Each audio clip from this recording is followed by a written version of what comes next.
Hey guys, welcome to episode 1 of SMI Art Beats. This is Shrishti's very first talk show. I'm Reshma Abraham. And I'm Shaun, and we are the hosts of this podcast. Today we have with us Mr. Rustam Vania and Mr. Geet Karthik. And the topic of discussion for this podcast is art in relation to politics. Before we get into that, why don't you all tell us a little bit about yourselves? I work as an academic dean at the Srishti Manipal Institute of Art, Design and Technology. My background is in editorial design in digital and print media. So yeah, I've been in art and design education now for over 2 decades. I'm a third year CAP student. I'm 20 years old and I don't have a background yet. I'm working on building that. CAP is contemporary art practice. It's one of the more unique programs offered here, which lets you pick from a variety of different classes and mediums to see what works for you best. Cool, let's get started. Yes. The first question I have is, do you think art should be political or should it remain independent from politics? Art is inherently political. It can never divest itself off from politics, because then you have to ask yourself, what is art? And it's a very primeval instinctive impulse of human beings. In fact, before anything else, whoever created those first scratch marks with a stone on a cave was an artist. So civilization begins with art. It's finally about how humans respond to the world they are in, who they are, who they want to be, what do they want to say. So art is political even before you define it. So I think it's an irrelevant question to ask whether art is separate from politics. Should it be? It is political. I think people may try to separate the two because there isn't, sometimes the direct link is not apparent, or whether maybe their understanding of politics is very surface level, related to politicians and parties, etc. But if you look at it more deeply, I think there is a very clear link which you can't negate. I think it's right that you have to broaden your definition of what you mean by politics. If it is conventional politics of states, governments, political parties, etc., then that's a limited understanding of politics. And so actually art is a very good way to expand your idea of what is politics itself. Yeah. So when was the first time you came across politics in art, or like you became aware of the politics in art? I would say graffiti. I mean, I come from an era where there's less and less of it now visible on walls and public property, but graffiti was a very common thing in the 70s and 80s in Indian cities. And some of it was directly political, maybe some political group wrote something, but a lot of it was also just people, in a sense, vandalizing the walls, but certainly they were doing something creative and trying to say something. So that remains with me in my memory. But yeah, these people using public space to create some sort of artistic expression. Of course, then later on it became seeing more formal, what you would call gallery-based art and things like that. And then joining the creative field itself. But just again to qualify, I'm not an artist. But you were surrounded by people who practiced art, and so those were the first initiation into seeing, appreciating and understanding it. What about you, Geet? Do you remember? I mean, it's hard for me to say at this point in life, but I mean, there have been moments when I found out how, it was quite shocking to me just how political art can be. Like, for example, in one of my classes, I learnt about this abstract movement in the 1920s, the Surrealist movement, etc. Yeah. And how the Germans tried to, they called it degenerate art. And so, I mean, the art that they were making was very abstract. It wasn't, it was just an exploration of a lot of core components of art, you know. So you wouldn't think it had that sort of political angle to it, but then it became so politicized because the Germans, the Nazis, they tried to ban it. They called it degenerate. So continuing to make that itself became, you know, like a symbol of resistance, I feel. Yeah. Interesting. This is for Rustam specifically. Growing up in your generation, what were the political events that you felt influenced and shaped the art that you saw around you that was being created at that time, or the art that you made yourself? I clearly remember Emergency, for instance. Emergency was also a time of censorship. So if cartooning or political cartooning is an art form, which it is, I think it's directly. So we used to, in those days we had mostly print media. I only started seeing television and digital media much later, by the time I was 13 or 14. So till then we used to only rely on print. There was no television also in our homes. So only newspapers used to come. So political art in cartooning terms used to be what we used to enjoy, and that's where we used to get most of our delight and fun and things out of it. So R.K. Lakshman and, you know, Shankar and Abu Abraham and all these political cartoonists that we used to relate to, because I was too young to go into museums and see high art or something. So, but they used to chronicle it for us. So they used to chronicle. So they were the ones who were looking out for what's happening in the world and then encapsulate in this pretty powerful. And that's how I got interested in cartooning. And I also used to dabbled in it a little bit in my career. So yeah, and they were just black and white lines on newspaper. That's it, and it was quite powerful. And sorry, that emergency thing is when they stopped. There was censorship. So that I remember very clearly in '77. I must have been 9 years old, and I remember that something there were no more cartoons in the newspaper. So as a kid, used to ask that why the cartoon missing in the newspaper. It's something you look forward to. Yes, exactly. Oh, everyone, including family members and things like that. Something that people talked about. So that I remember, this censorship of at that time I didn't know that even the news was censored, but at least I knew that my cartoons were no longer there. Yes. It's nice to see that kind of freedom in press, where you're allowed to like have those pieces of cartoons out there where sometimes they're kind of mocking other politicians and everything, but the freedom of press is absolutely, totally mocking. Totally mocking them, Yes. My bad. And So that time the cartoons would have been quite large also. Yeah, you're right. Yeah. You're right. The size was. He's quite right. Interesting that you say that. They used to be given prominent front page, space with some 3 or 5 column width. So that's quite amazing. And that also disappeared in the 80s, and it came down to those pocket ones on 1 column. Yeah. So for you, Geet, now that, I mean, you're in your 20s just like us, how has more recent political events come up in art, or like what have you seen, or have you sort of taken from recent political events and put it in your own art, or just gathered it from everywhere? Like, so I think I haven't put it into my own art as of yet. I think with our generation, a lot of what we consume is from social media. yeah, So absolutely.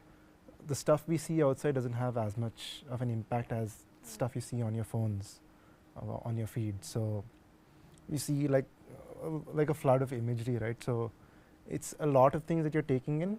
So you don't really retain one thing like that. So if something has to like stay with you, it has to be extremely different, extremely maybe shocking, which I think is the focus of a lot of shows and like books, cartoons, etc. today. So, yeah. Yeah, it's interesting you say that. Since we have both of y'all have like quite a big generational gap between the two of y'all, right? Relating to you, I can also relate to the fact that social media is made just to like spark that dopamine in your head, right? And since we were born in that very era, we're so conditioned to it, like we feel like there's something missing if we don't get that sense of dopamine. Given that you're an educator and you've seen like a lot of kids pass through Shrishti, would you say young artists now are more politically outspoken than they were before. And Yes, I don't think that is different, because politics is always going to be around in our lives, and it was there 2000 years ago. It is there today also. Yeah. And but the nature of the experience of each generation's experience is different. Yeah. Technology is different, economic, socio-economic conditions are different. So it's each historical era will have its own particular. But I do see young people today. I think it's unfair to say that they are not interested in at least mainstream politics. I don't think so. I think they are. At least if you were to go by the small sample size of students within one institution, yeah, and they also come from a particular socio-economic background. So I don't think they represent diversity. Yeah. But within that, they are interested, they are quite alert and alive to what's happening around them, and I do see that in their work too. that's good to hear. A lot of my friends and my classmates, a lot of their work is politically charged, but a lot of it is also just exploration. And I have a sort of suspicion that a lot of the politics that we practice, our generation, is sort of restricted to social media, like making posts or posting a story, rather than doing something outside of it. Yeah. I mean, this is, I can't substantiate that. This is just sort of feeling I have, seeing just the amount of posts. Like when an event happens, for example, you see a lot of posts about it online from your friends, but you don't actually discuss it when you meet them. Yeah. There's no, your conversations aren't related to that at all. So speaking off of that, what I've noticed, that's just how I feel. I think I agree with what you said, where you were saying there's a lot of talk on social media, but when it's in person, it's not reflected quite as strongly. And I think it's coming from that. There's this peer pressure of like, oh, I need to be as like woke as all my friends are being, and if I don't repost this on my story, then will this reflect badly on me? And it'll be end up being people reposting stories of things they haven't really read fully or haven't understood fully.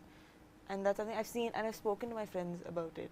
And it's been a conscious effort to stop letting myself let that pressure get to me, and rather just take that time and study it myself and then make an opinion about it. I think since you know your peers better, how do they respond to this? To talking. The reposting. I mean, I used to see it a lot earlier. I think, I mean, over the years, what I've noticed, my limited time on social media, earlier there was a lot of left-leaning posts that I used to see, but that has really come down now. Like, even among a lot of my friends, earlier you felt like everyone had the same sort of view as you, but now I'm sort of seeing the divide that is there, and so it's become very polarized, I feel. And again, you know, these are people, like even the people you disagree with, they'll post about it on social media, but you don't actually have any discussions about it. So, I mean, your friend could be the most hateful person online, but he's so sweet to you in real life. Yeah, I think that's a new, all societies across the globe are grappling with this, what he's talking about, this polarization and how the algorithms create echo chambers. And interesting that you say that. You're not really talking face to face, you're just re-emphasizing your positions by liking or forwarding or even saying something. And then you're caught in your own echo chamber.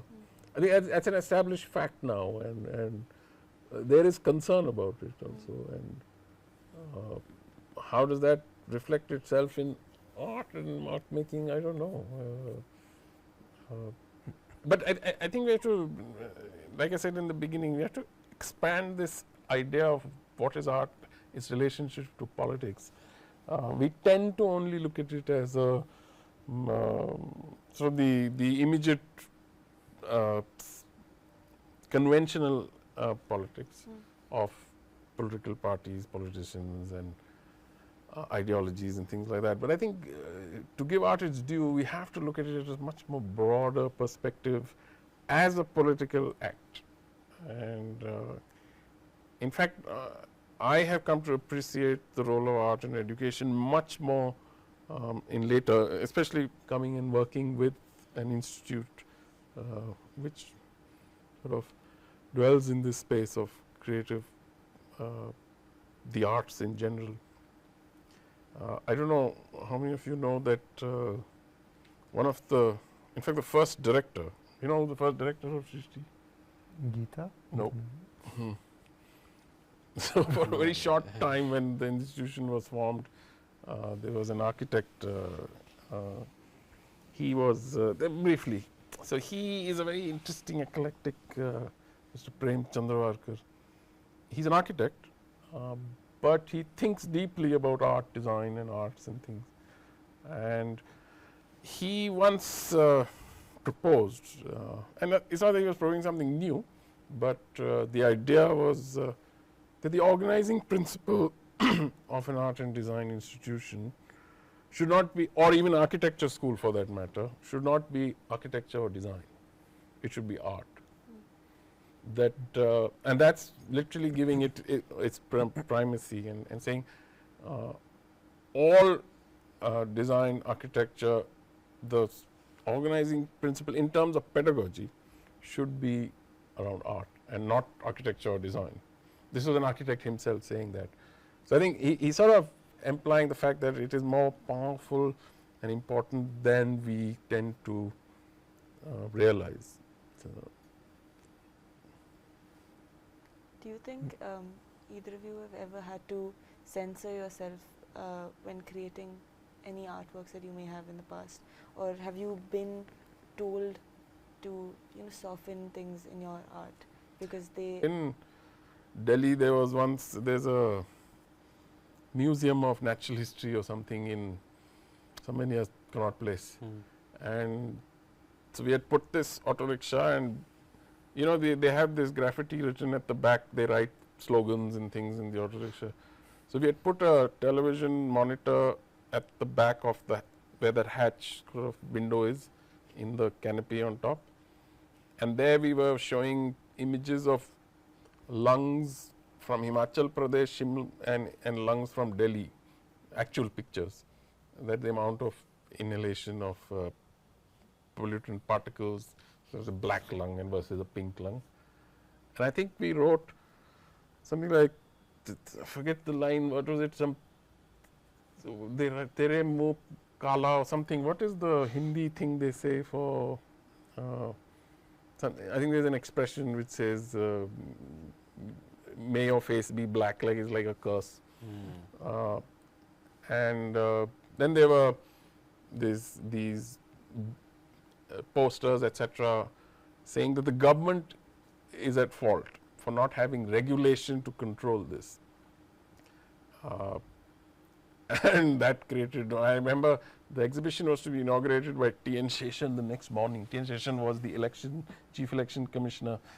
They were honest chief election commissioners once upon a time. They don't exist now. But so he was supposed to come at 10 a.m. to inaugurate, and at 12 p.m. someone came and said, no, you have to take out all these boards and this auto and things like that because it's not, doesn't look good. And so then of course we held our own, and then whatever the powers that be said, okay, fine, they're not budging. So Geet, have you ever felt something? I don't think I've been censored personally, my own art, but I have seen it like in the college actually.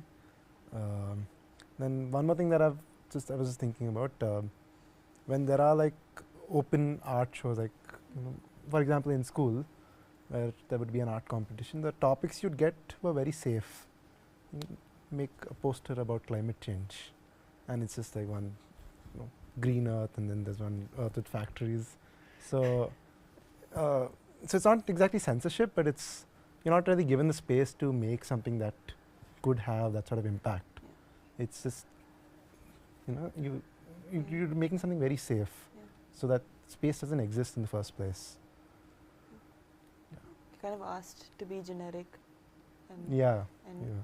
like I think that's also something that the parents like of younger kids are comfortable with. They're like, okay, yeah, don't do anything too stupid.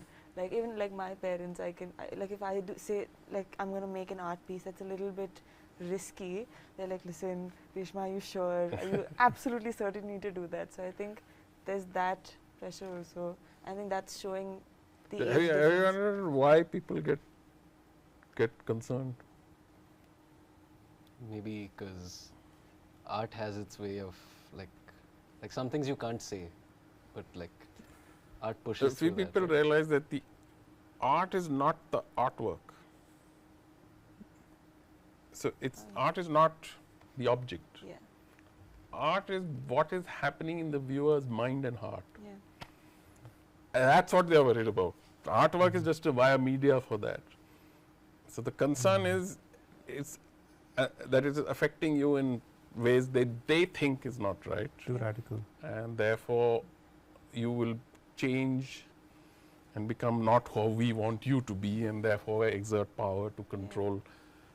So either they will come and tell you, or they'll say remove the artwork or whatever. What they are Right. concerned is what is happening inside you. That is that's where the art happens. As in Indian aesthetics, it's called you are the rasik. The Rasik? Yeah, the one who's receiving the. So the rasa. Message. Is this rasa? No, is this? This is Raks. This is raks. Okay. Yeah, close enough. Yeah. close enough. Yeah. Just a final question. Like, do you think artists have a social responsibility to talk about politics through their art? No, why should they be?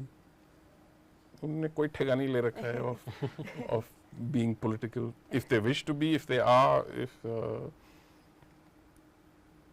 art is not meant to resolve problems.